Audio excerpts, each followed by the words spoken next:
શ્રી કૃષ્ણ બધાને। તો આજનું મારું બપોરનું જમવાનું છે જે દેશી ગુવાર બિયાવાળો જાડો ગુવાર આવે છે એની સબ્જી બનાવીશું। અને આ ભરેલા મરચાં મસાલાવાળા બનાવ્યા છે અને એનો અપલોડ વિડીયો વિધિ કિચન ઉપર થોડા દિવસોમાં આવશે।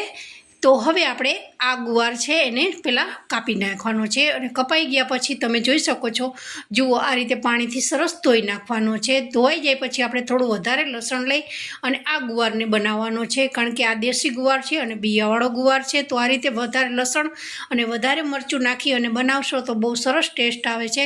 ત્યાર પછી એમાં થોડુંક જીરું નાખ્યું છે, તેલ મેં 1.5 ચમચી લીધું છે અને રાઈ નાખી છે। ત્યાર પછી મસાલો જે કર્યો છે એ તેલમાં સાતળી દીધો છે। સતળાઈ જાય પછી ગુવાર નાખી અને થોડું પાણી નાખી અડધો ગ્લાસ પાણી નાખી અને આ રીતે ગુવારની 3 સીટી બોલાવી દેવાની છે। ત્યાર પછી મેં રોટલી કરી દીધી છે અને હવે તમે જોઈ શકો છો 3 જ સીટીમાં મારું શાક તૈયાર થઈ ગયું છે। તો બધાને જય શ્રી કૃષ્ણ।